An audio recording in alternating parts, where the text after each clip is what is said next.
अस्सलाम वालेकुम। प्रोग्राम सहाफ़ी में मतीउल्लाह जान, मेरे साथ ख़ास मेहमान हैं मियाँ जावेद लतीफ़, साबिक़ MNA, मुस्लिम लीग नून, शेखुपुरा से 3 मरतबा कौमी असम्बली के रुकन मुंतखब हुए। 2008 से मुसलसल कौमी असम्बली के मेंबर रहे हैं। इससे कबल 1997 में मेंबर पंजाब असम्बली मुंतखब हुए। अप्रैल 2022 में वो शहबाज शरीफ वज़ीर आज़म की काबीना का हिस्सा बने और आज सहाफ़ी प्रोग्राम के ख़ुसूसी मेहमान हैं मियाँ जावेद लतीफ़, इनके मुस्लिम लीग नून के मरकज़ी नायब सदर भी हैं। मियाँ साहब, बहुत शुक्रिया, आज आपने एक बार फिर बड़ी धुआंधार प्रेस कॉन्फ्रेंस की। गो के ये वो वाली प्रेस कॉन्फ्रेंस तो नहीं थी जो माजी में जिसके बाद आप पे गद्दारी का मुकदमा बन गया था, मगर फिर भी आज जो आपने ख़ास बात की है कि नवाज शरीफ और इमरान खान दोनों को ही इंसाफ मिलना चाहिए, तो आपके जहन में क्या है, क्या जल्दी क्या है, कब तक आपके जहन में डेडलाइन है कि ये दोनों को इंसाफ मिल जाना चाहिए? देखिए मतीउल्लाह जान साहब, गुजारिश है कि इंसाफ तो हर एक को मिलना चाहिए, इसमें तो मैंने कोई नई बात नहीं की। हाँ, नई बात ये ज़रूर है कि इंसाफ चेहरे को देख के अगर मिले, वक्त मुकर्रर हो कि किस वक्त किसी को इंसाफ मिलना है और किस वक्त किसी को सज़ा देनी है, ये गलत है। अब जहाँ तक तल्लक है मेरा ये कहना कि नवाज शरीफ को भी इंसाफ मिलना चाहिए और इमरान खान को भी इंसाफ मिलना चाहिए, उसकी वजह यह है कि आज जो बात की जा रही है कि आपको ड्यू प्रोसेस से आना चाहिए। भाई बात यह है कि जब मेरे पे मॉनिटरिंग जज बैठा दिया गया था, जब हमारे ख़िलाफ़ JIT बना दी गई थी, जब व्हाट्सएप पे मेंबर जो वो बनते थे, और उसके बाद जो कुछ हमारे साथ हुआ, क्या ड्यू प्रोसेस से हुआ था?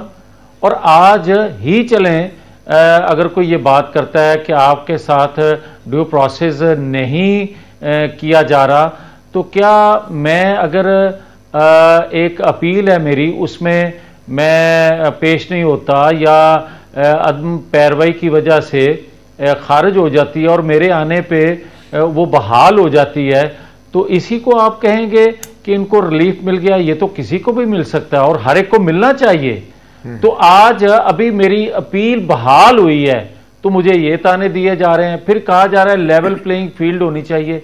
भाई लेवल प्लेइंग फील्ड क्यों नहीं होनी चाहिए, सवाल तो ये है। और दूसरा, कुछ मेरे इंतहाई अजीज पॉलिटिशियन और कुछ दानश्वर, कुछ एंकर हजरात अपने फन से ये साबित करने की कोशिश कर रहे हैं कि शायद जिस तरह 2018 में हमारे साथ हो रहा था, आज 2024 में होने वाले इंतखाबात में किसी और के साथ ये हो रहा है। इसलिए ये मैं कहता हूं कि नवाज शरीफ की जो पेंडिंग अपीलें हैं उनको भी फिक्स किया जाए इंतखाबात से पहले पहले। इमरान खान के जो पेंडिंग केसेस हैं, जो वो 11-11 साल जो है फॉरेन फंडिंग जैसे केसेस लटकाते आए हैं, आज या जो अल कायदा ट्रस्ट या 9-10 मई के वाक़यात या साइफर या 190 मिलियन पाउंड के जो केसेस हैं, ये इलेक्शन से पहले इनका फैसला हो जाए ताकि लोगों को पता चल सके चोर डाकू लुटेरा कौन है, पाकिस्तान से मोहब्बत करने वाला कौन है और गैर मुल्की एजेंडे पे काम कौन कर रहा है। वैसे मियाँ साहब, आपको इन तानों की तो परवाह नहीं करनी चाहिए। आपके जहन में क्या है कि अगर नवाज शरीफ साहब को नॉमिनेशन कागजात नामजदगी की जो आइंदा तारीख का ऐलान होगा, उससे पहले अगर उनकी सज़ाएं मुअत्तल नहीं होती या ताहयात नाअहली के हवाले से सुप्रीम कोर्ट में फ़ैसला नहीं होता, तो फिर क्या होगा? इसका क्या मतलब लिया जाएगा? देखिए मतीउल्लाह जान साहब, अगर आप ये सोच के मैं जो जवाब दूंगा, ये सोच के आप उसको सुनेंगे कि मैं मुस्लिम लीग से तल्लुक़ रखता हूँ, तो खुदारा मैं जो जवाब देने लगा हूँ इसको बतौर पाकिस्तानी के ज़रूर लें। मैं ये पूरी दयानतदारी से आपको कहने लगा हूँ कि पाकिस्तान के अंदर चारों सूबों में आज कोई इतना सीनियर पॉलिटिशियन नहीं है जिस पे तकसीम दर तकसीम जो पिछले 5 सालों में कौम हो गई है वो यूनाइट हो सके। आज के इंतखाबात में अगर आप नवाज शरीफ को इस प्रोसेस से बाहर रखते हैं तो मैं आपको बड़े दुखी दिल से ये कहने लगा हूं, तो इन इंतखाबात को कोई मानेगा नहीं। चौथी बात कि आज पाकिस्तान तो क्या इस खित्ते में जो सूरत हाल है, जो एक फ़ज़ा बनी हुई है एक दहशतगर्दी के हवाले से या मईशत के हवाले से, मैं आपको ये कह रहा हूं कि नवाज शरीफ एक सीनियर मोस्ट पॉलिटिशियन है जिसका माजी, जिसकी क्रेडिबिलिटी है, जिस पे इस खित्ते में दीगर रियासतों की लीडरशिप भी इत्माद करती है। नवाज शरीफ के आने से इस खित्ते में मुस्बत असरात आएंगे, पाकिस्तान का इमेज बेहतर होगा, पाकिस्तान की मईशत बेहतर हो सकती है, पाकिस्तानी कौम जो है फिर से यूनाइट हो सकती है, अदारों का एतमाद बहाल हो सकता है। और अगर आज भी खुदा ना खास्ता, जो कि मुझे लगता नहीं है, मगर अगर किसी ने ये सोच लिया, ये तसव्वुर कर लिया, किसी ने ये कुछ साजिश तैयार की जो साबक अदवार में होती रही है, तो ये पाकिस्तान को बहुत बड़ा जो है नुकसान पहुंचा देंगी चीजें। पाकिस्तान मुतहम्मल अब नहीं है इन तजर्बों का। अच्छा मियाँ साहब, आप किससे ये अपील कर रहे हैं या मुतालबा कर रहे हैं कि मियाँ नवाज शरीफ के केसेस जल्द लगाए जाएं? आपका मुतालबा अदलिया से है या इस्टेब्लिशमेंट से है या निगरान हुकूमत से है, किससे है? नहीं मतीउल्लाह जान साहब, मेरा तो मुतालबा आपसे भी है, मेरा मुतालबा अपने आप से भी है, मेरा रियासत से है, मेरा रियासती इदारों से है, मेरा तमाम पाकिस्तानियों से है कि क्या मैं गलत कह रहा हूं। लेकिन मैं तो आपको अदालत में दायर करनी चाहिए ना, जल्द सुनवाई की अपील अदालतों में दायर होती है ना, प्रेस कॉन्फ्रेंस में तो नहीं होती। अदालत में आपने कोई दरख्वास्त दी है अर्ली हियरिंग की? अच्छा चलें जी, एक सेकंड। जब मुझे आप ड्यू प्रोसेस का ताना देंगे, जब आप मुझे लेवल प्लेइंग फील्ड का ताना देंगे, और दे कौन रहा है, मैं उनसे भी गुजारिश कर रहा हूं, मैं उनसे ये मुतालबा कर रहा हूं।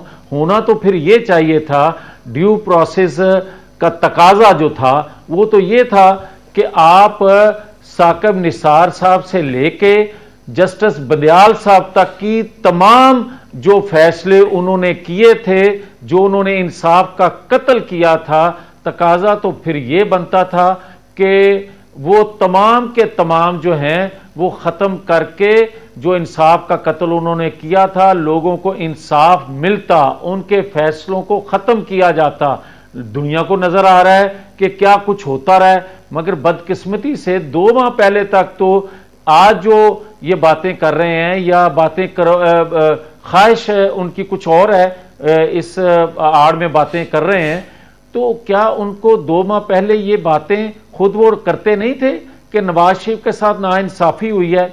आज अगर नवाज, और उनको शायद ये गुमान था कि नवाज शरीफ पाकिस्तान नहीं आएंगे, जब नवाज शरीफ पाकिस्तान आ गए और आगे से कौम का जो रिस्पांस मिला है या कौम की जो आखिरी उम्मीद नवाज शरीफ से लोगों ने बांध ली है, उसके बाद ये इस तरह की गुफ्तगू जो शुरू हो गई है, मैं उनसे भी गुजारिश कर रहा हूं कि खुदा के लिए पाकिस्तान को चलने दें, खुदा के लिए आइन कानून को रास्ता बनाने दें, खुदा के लिए लोगों की उम्मीदें तोड़े मत, ताकि पाकिस्तान इस गर्दाब से नवाज शरीफ निकाल सके। अच्छा, आपकी अपीलों की जल्द समाअत के लिए नवाज शरीफ की सजाओं के खिलाफ जो हैं, आप जाहिर बात है अब इस्लामाबाद हाई कोर्ट और सुप्रीम कोर्ट दोनों से रजू करेंगी आपकी पार्टी? यकीनन करेंगे।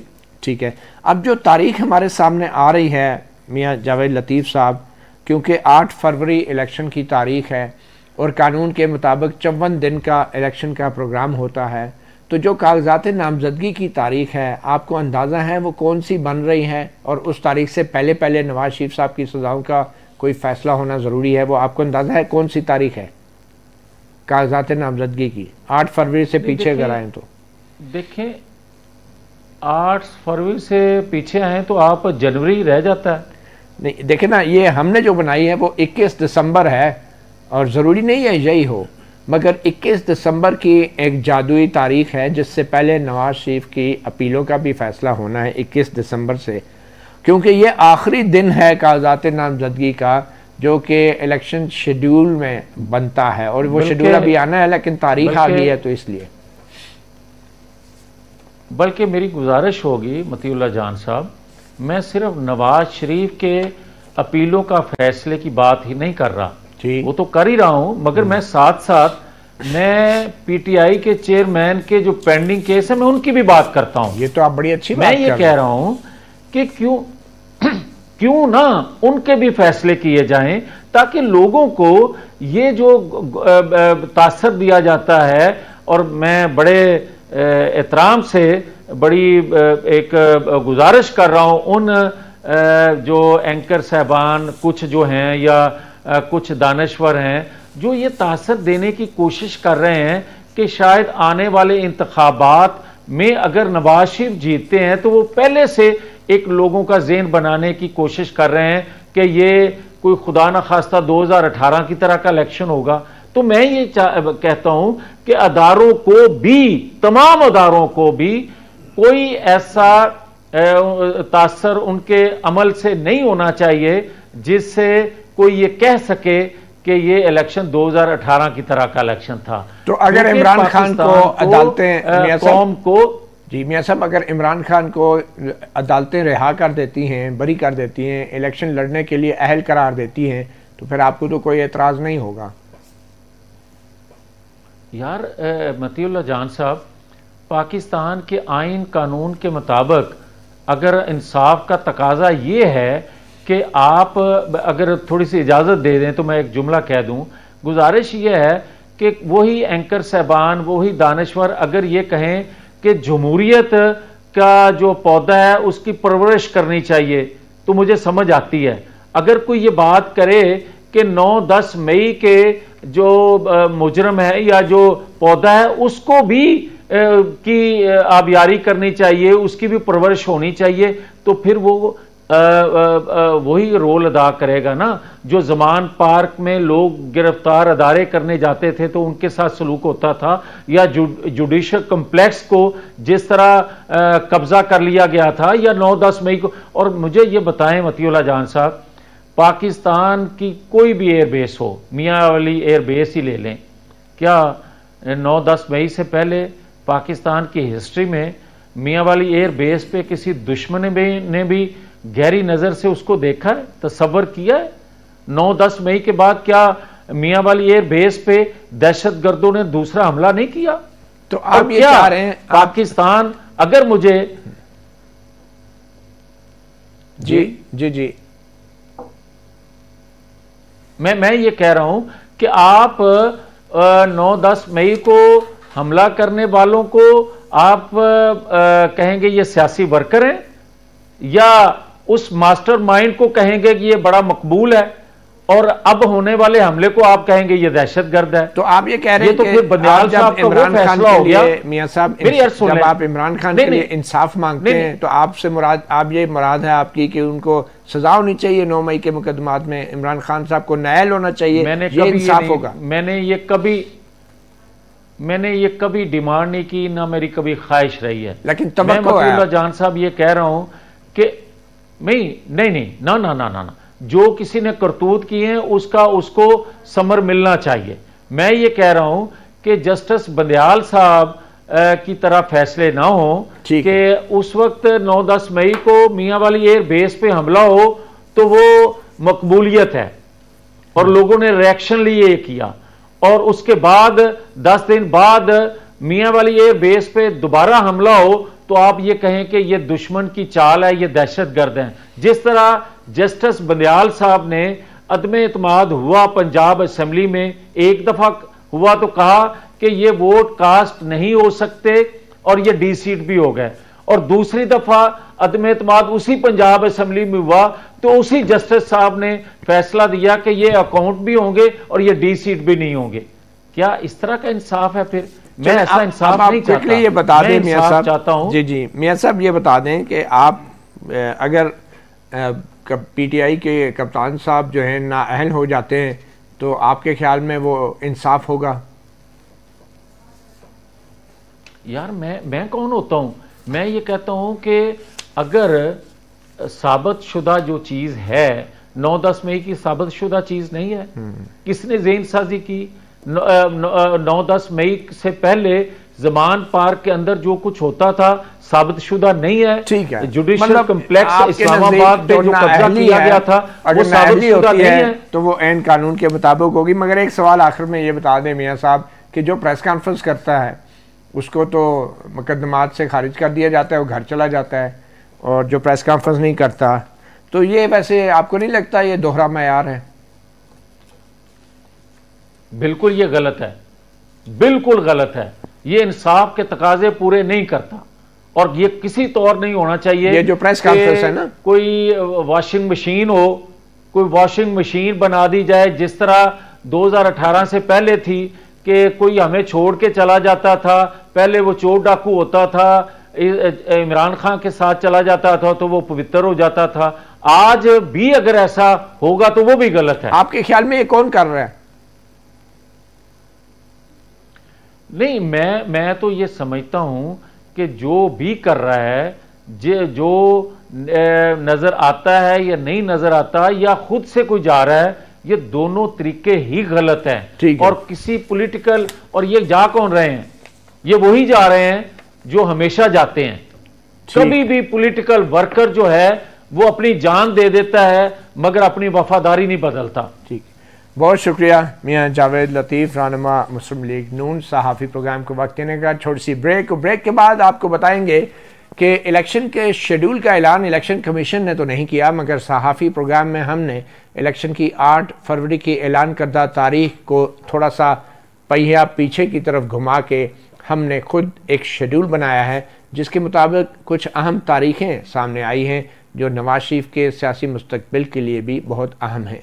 एक छोटी सी ब्रेक के बाद वेलकम बैक। साबिक वज़ीर आज़म नवाज शरीफ 4 साल की जलावतनी के बाद पाकिस्तान बखैरियत वापस तो आ गए हैं, गिरफ्तारी भी नहीं हुई और उनकी सज़ा भी पंजाब हुकूमत ने मुअत्तल कर रखी है, मगर उनकी वो सज़ाएँ ख़त्म नहीं हुई। इस्लामाबाद हाई कोर्ट में नवाज शरीफ की अपीलें अभी भी ज़ेर समाअत हैं और आखिरी जो इस्लामाबाद हाई कोर्ट में कार्रवाई हुई थी उसमें अपीलों की तारीख मुकर्रर करने का तय नहीं हुआ था। हमें ज्वाइन किया है इस सेगमेंट में, हमारे साथ इस्लामाबाद स्टूडियो में मौजूद हैं सीनियर जर्नलिस्ट और कोर्ट रिपोर्टर साकिब बशीर, जो इस्लामाबाद हाई कोर्ट को कवर करते हैं, और हमें टेलीफोन लाइन पे ज्वाइन किया है पाकिस्तान तहरीक इंसाफ के सीनियर रहनुमा एडवोकेट हामिद खान ने। एडवोकेट हामिद खान साहब, मैं आपकी तरफ ही आना चाहूँगा। नवाज शरीफ साहब की जो इस वक्त कानूनी पोजीशन है, क्या वो इलेक्शन लड़ने के अहल हैं? क्या कानूनी रुकावटें हैं अभी तक? देखिए, उनके खिलाफ कन्विक्शन है और वो कन्विक्शन अभी तक है, वो कन्विक्शन सेटिस्फाइड नहीं हुई, तो उनके लिए दुश्वारी होगी उस कन्विक्शन की कि जब तक कन्विक्शन है तब तक वो जो है डिस्क्वालीफाइड है आर्टिकल 63 के तहत। वो जो एक अकामा की ताहयात न अहली थी, क्या वो ताहयात न अहली भी बरकरार है वो सुप्रीम कोर्ट के फैसले के मुताबिक, या जो बाद में कानून बना था 62(1) के तहत, उसके बाद वो ताहयात ख़त्म हो चुकी हैं और वो 5 साल की मुद्दत भी ख़त्म हो चुकी है? मेरे ख्याल में तो नहीं हुई, इसलिए कि वो जो कानून बनाया है ये आम कानून, इलेक्शन एक्ट के तहत उन्होंने 5 साल उसको ख़त्म करने की कोशिश की, लेकिन जो उनके खिलाफ जो उन्होंने नाअहली का हुक्म पास किया वो तो था आर्टिकल 62(1)(f) के तहत। अब उसकी उन्होंने जो तशरीह की है उसके मुताबिक अगर कोई 62(1)(f) के तहत सादिक और अमीन नहीं है तो ताहयात जो है वो डिस्क्वालीफाइड है। तो अभी तक तो यही सूरत हाल है। अब ये आगे अदालत के सामने मामला जाएगा कि वो क्या कहते हैं कि क्या एक आम कानून जो है जो इन्होंने बनाया है जिसमें डिस्क्वालिफिकेशन का पीरियड जो है 5 साल किया है वो लागू होता है कि नहीं। मेरे नज़दीक तो जब आइन की तशरीह होती है तो फिर या तो आइन की अमेंडमेंट होती है या उसके तहत कोई ना कोई सूरत हाल चेंज हो तभी हो सकता है, वरना नहीं। या सुप्रीम कोर्ट जो है अपने फैसले को रिव्यू कर ले, ये तो मुमकिन है, लेकिन ये मुमकिन नहीं है कि आम कानून के जरिए आप आइन की तशरीह को जो है तब्दील कर। मगर हामिद खान साहब, आइन की तशरीह जो हमारे मुल्क में होती है उसमें तो जो फौजी आमर हैं उनको भी जायज़ करार दे दिया जाता है, तो क्या ऐसी तशरीहें हो सकती हैं कि जिसमें 62(1)(f के अंदर जिक्र ही ना हो ताहयात का, तो ये ताहयात बैन का आइन के अंदर तशरीह करके डाल देना, आपकी राय में बतौर कानूनदान क्या ये मुनासिब था, ये तशरीह दुरुस्त थी? देखिए, मैं समझता हूँ खुद कि ये दुरुस्त नहीं थी। यानी ये बात यहाँ तक नहीं जानी चाहिए थी। 62(1)(f जो है वो डिस्क्वालिफिकेशन का भी ऐसा नहीं है, वो तो क्वालिफिकेशन का आर्टिकल है 62। लेकिन अब ये सुप्रीम कोर्ट ने की हुई है, अब इसको सुप्रीम कोर्ट ही वापस ले सकती है या आइन की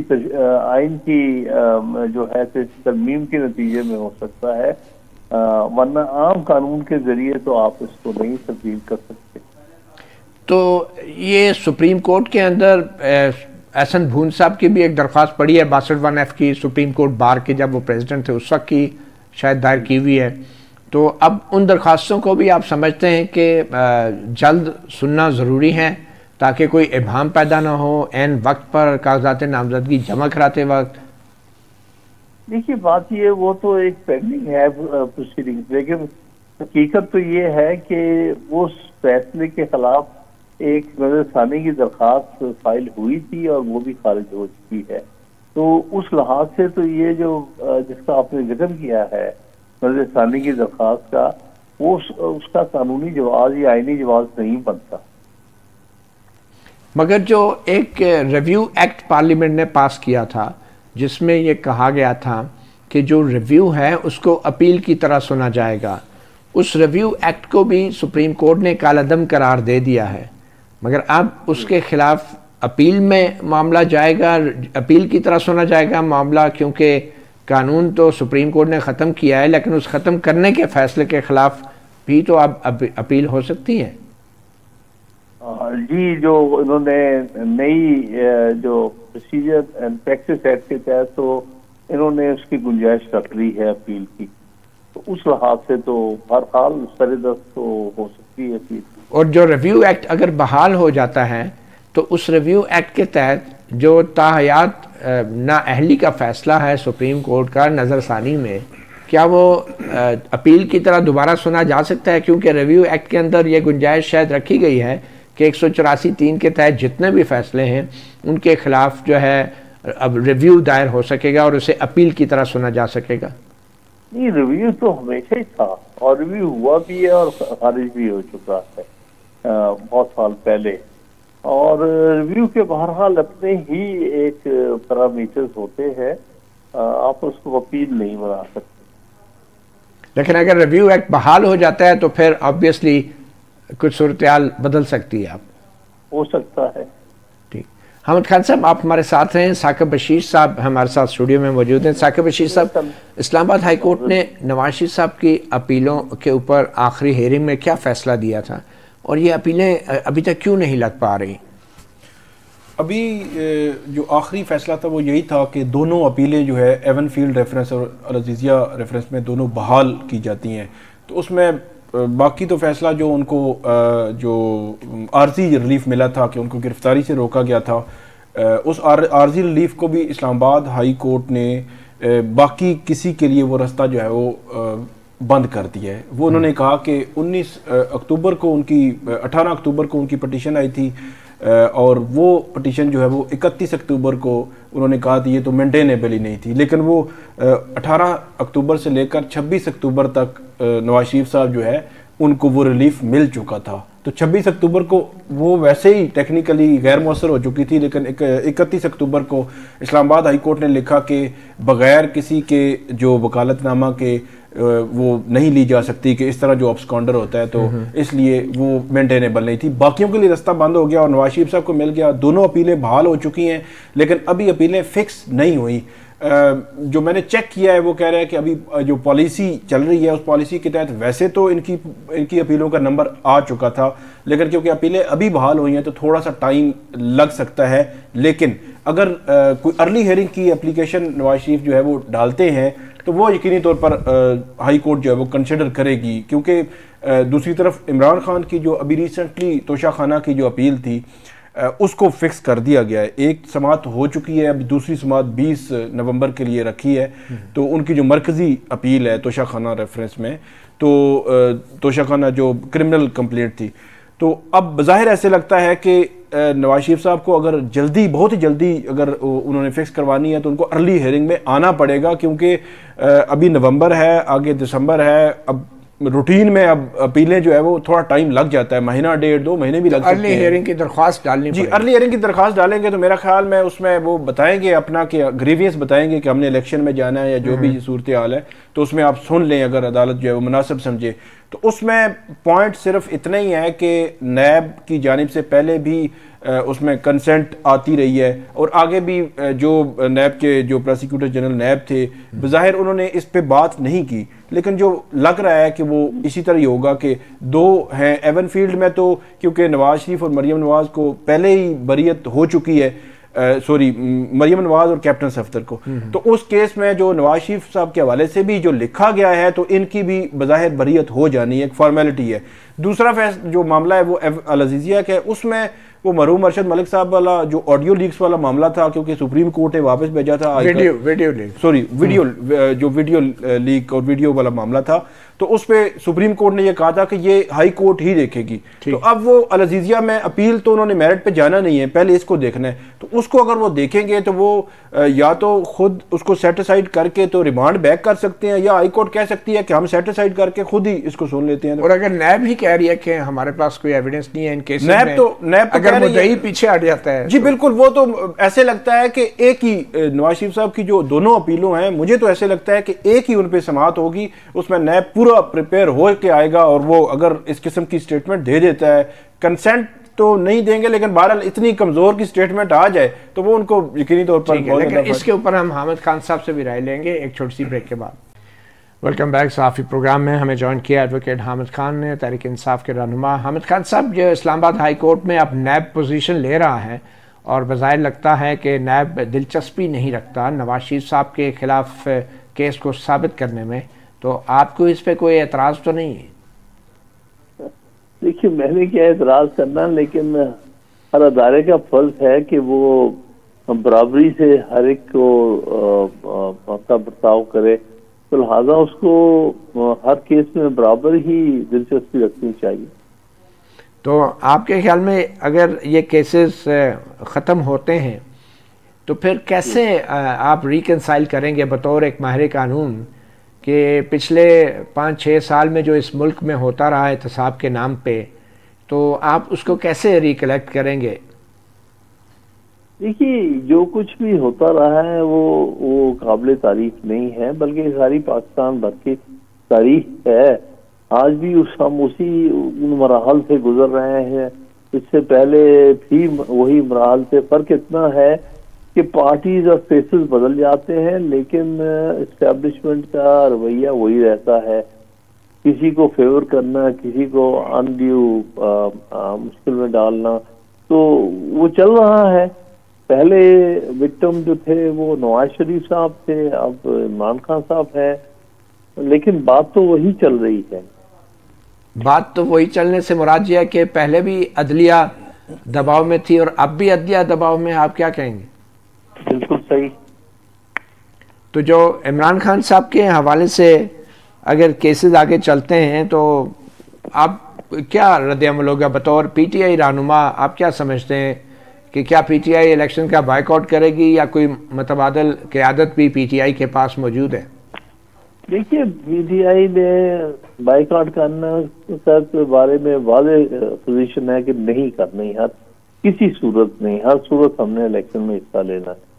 बाकी जहां तक जो भी सूरत हाल सामने आएगी, पहले तो हम तवक्को करते हैं कि सारी पार्टीज को एक बराबर का एक लेवल प्लेइंग फील्ड दिया जाएगा, लेकिन वो तो नजर नहीं आ रहा, क्योंकि इस वक्त पीटीआई के जो वर्कर्स भी सारे जो हैं वो या जेल में है या जेर जमीन है, और पीटीआई की सारी लीडरशिप भी, मतलब ना सिर्फ के चेयरमैन जो है वो जेल में है, बल्कि तकरीबन सारी ही लीडरशिप जो है वो जेल में है या जेर जमीन है। तो इन हालात में तो कोई लेवल प्लेइंग फील्ड की बात तो दूर की है, कोई प्लेइंग फील्ड ही नहीं है पीटीआई के लिए। तो पहले कम से कम कोई तो मामला जो है बराबरी के लेके आए, ताकि इलेक्शन में हर पार्टी एक बराबर हिस्सा ले सके। ये बिल्कुल गलत होगा कि अगर पीटीआई को पूरी तरह बाहर कर दिया जाए इलेक्शन प्रोसेस से और फिर इलेक्शन कराए जाए, जो कि इस वक्त बज़ाहिर पाकिस्तान की सबसे ज्यादा हरदिल अजीज और पॉपुलर पार्टी है, उसको आप बाहर रख के कोई भी क्रेडिबल इलेक्शन नहीं करा सके। ठीक, अहमद खान साहब, मुनासिब तो ये है कि सबको मौका दिया जी। अहमद खान साहब, आपके नज़दीक चेयरमैन पीटीआई और नून लीग के कायद के खिलाफ जो मुकदमात हैं उनमें कोई फर्क नहीं है? मेरे नजदीक चेयरमैन पीटीआई के खिलाफ जो मुकदमात हैं वो बिल्कुल बेबुनियाद हैं। उनमें तो फिर भी कुछ ना कुछ बात हो सकती है जो PMLN के चेयरमैन या उनके लीडर के खिलाफ थे, लेकिन यहाँ तो ये सारे मुकदमात बनाए गए हैं सिर्फ उनको जो है सियासत से दूर रखने के लिए। तो हमारी अदालतें जो हैं, जो अभी तक जो फैसले देती रही हैं, चाहे वो नवाज शरीफ का मामला है चाहे चेयरमैन पीटीआई का, वो अदालतें सारे फैसले दबाव में देती रही हैं और इतना खर्चा हो गया इन बेचारे सियासतदानों का, वकीलों को बड़ी भारी भारी फीसें देते रहे ये। तो आपके ख्याल में ये वकला की मेहनत थी जो भी फैसले आए, या किसी और की 2, 3, 4, 5, 6 साल की मेहनत थी? देखिए, वकला ने तो जो करना है, जैसे उनके लिए क्लाइंट्स की जो उनकी हिदायत होगी उस मुताबिक उन्हें डिपेंड करना है। जो भी केस होगा, सच्चा हो झूठा हो, जैसा भी हो, वकला ने करना है। लेकिन ये ज्यादती थी कि उनको पॉलिटिकल पार्टीज के जो लीडर्स हैं उनको केसेस में उलझा के उनकी सियासत पर असरअंदाज हुआ जाए। मैं समझता हूँ कि हर एक को, जैसे आइन ने हर एक को बराबर की मौका दिया है सियासत में हिस्सा लेने का, सियासी जमातें बनाने का, सियासी जमातों को सियासत करने का, उसकी एक आज़ादी होनी चाहिए। ये काम जो है कि पार्टीज को उलझाया जाता है और पार्टी लीडर्स को उलझाया जाता है और इलेक्शंस जो हैं उनको पॉलिटिकल, जिसको हम अंग्रेजी में पॉलिटिकल इंजीनियरिंग कहते हैं, वो की जाती है, बिल्कुल नाजायज है। अहमद खान साहब, सदर ममलिकत ने भी इस हवाले से खत लिखा है और निगरान हुकूमत को, और पीटीआई के जो इल्ज़ामात हैं और खदशात हैं उनकी एक फहरिस्त भी अरसाल कर दी है। क्या सदर ममलिकत को जो वफाक की अलामत हैं किसी एक सियासी जमात की हमायत में ऐसा खत लिखना चाहिए था? देखिए, देखा जाए तो हमायत के लिए नहीं है। उन्होंने कहा जी इस पार्टी के ये खदशात हैं, जरा इस पर आप गौर करें और इनको सेटिस्फाई करें। तो मेरे नजदीक उन्होंने कोई पार्टीजन रोल ऐसा तो नहीं प्ले किया कि कहा जाए कि उसने एक पार्टी की वकालत की है। अगर कोई पार्टी क्या कोई जेन्युइन ग्रीवेंस है तो सदर मुमलिकत उसको नजरअंदाज नहीं कर सकते। ठीक है साकिब बशीर साहब, फिर आप क्या तवक्को कर रहे हैं कि ये जो हमने एक तारीख कैलकुलेट की है 21 दिसंबर की कागजात नामजदगी दायर करने की, जो बज़ाहिर हो सकता है ये तारीख ही हो, क्योंकि 8 फरवरी से पीछे आएँ तो 54 दिन का जो आम तौर पे शेड्यूल बनता है उसमें 21 दिसंबर की ही तारीख बनती है कागजात नामजदगी की दायर कराने की आखिरी तारीख। तो क्या उससे पहले ये केसेस नवाज शरीफ साहब के सुप्रीम कोर्ट में भी ये मसला कोई हल हो जाएगा और हाई कोर्ट में भी हो जाएगा, और आपने कहा एक ही दिन में भी फैसला आ सकता है? जी बिल्कुल, मेरे ख्याल में तो जो हाई कोर्ट वाला मामला है ये तकरीबन 1/12 दिन बनते हैं तो मेरे ख्याल में हाई कोर्ट की हद तक तो ये मामला हो जाएगा हर 2 सूरतों में। या तो ये हाई कोर्ट खुद फिक्स कर देगी, हफ्ता 10 दिन हो सकता है वो देखें और उसके बाद वो अर्ली हियरिंग डाल दें कि हमारी जो केस सुने। तो जैसे समाअत होगी, समाअत पे नैब का जो भी मामला होगा और उसके बाद ये कंक्लूड हो जाएगा। सुप्रीम कोर्ट की जहाँ तक आपने बात की, अब वो मामला जो है वो जैसे या तो सुप्रीम कोर्ट टेकअप करेगी या जब इनके नॉमिनेशन फॉर्म पे ऑब्जेक्शन लगेगा, ऑब्जेक्शन पहले ट्रिब्यूनल, फिर हाई कोर्ट लेवल पे, फिर सुप्रीम कोर्ट, वो मामला जो है वो जाएगा। अब वो कैसे उसको देखते हैं वो बड़ा मतलब कितने जल्दी वो इस मामला हल होता है, कितना जल्दी देखते हैं। लेकिन ये ऑब्जेक्शन अगर सुप्रीम कोर्ट ने इस पे उससे पहले कुछ ना देखा या कोई ऐसी फाइंडिंग ना आई तो ये एक कन्फ्यूजन भी मौजूद है, एक डिबेट भी मौजूद है कि फॉर लाइफ डिस्क्वालिफिकेशन है या नहीं है। ऑब्जेक्शन जरूर लगेगा, फिर ये आगे फिर हाई कोर्ट तक या ऊपर तक जो मामला जाएगा और इलेक्शन से पहले डेफिनेटली वो डिसाइड तो होना ही है कि ये इलेक्शन लड़ सकते हैं या नहीं। ठीक है, हमने जो साफ़ी प्रोग्राम में हमारी टीम ने जो एक किस्म का अंदाजे से जो शेड्यूल एक बनाया है, क्योंकि 8 फरवरी की तारीख जब आ गई तो 54 दिन पीछे जाएँ और जो गैप्स होते हैं, मुख्तलिफ मराहिल होते हैं, उनको अगर कैलकुलेट किया जाए तो जो इलेक्शन प्रोग्राम का नोटिफिकेशन है इसके मुताबिक 17 दिसंबर को होना चाहिए, मगर हो सकता है वो पहले हफ्ते में हो जाए दिसंबर के, जैसा कि इलेक्शन कमीशन ने सुप्रीम कोर्ट में कहा था। और उसके बाद फिर 18 दिसंबर को पब्लिक नोटिस होता है जो रिटर्निंग ऑफिसर जारी करता है अपने अपने इलाकों में, हलकों में। और फिर नॉमिनेशन पेपर्स की जो डेट बन रही है वो है 19 दिसंबर से 21 दिसंबर तक की है। और फिर जो उम्मीदवारों के नामों की इशाअत है वो 22 दिसंबर की है।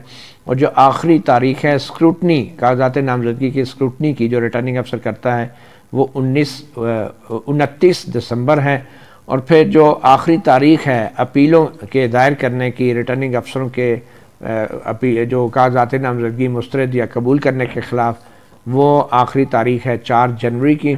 और फिर आखिरी तारीख जो अपीलेट ट्राइब्यूनल ने जो फ़ैसला करना है इन अपीलों पे वो 12 जनवरी है। और फिर जो एक किस्म का नज़रसानी शुदा उम्मीदवारों की जो फ़हरिस्त है, जो कि फ़ाइनल फ़हरिस्त है, वो 13 जनवरी को शात होगी उसकी। और जो आखिरी तारीख है उम्मीदवार के दस्तबरदार होने की, कागजात नामजदगी वापस लेने की, और उसके फ़ौरन बाद फिर जो नज़रसानी शुदा या हतमी जो फ़हरिस्त है उसकी इशाअत की वो 14 जनवरी है। और इलेक्शन सिंबल की जो तारीख बन रही है आखिरी, वो 15 जनवरी तक। और फिर आखिर में पोलिंग डे है 8 फरवरी को।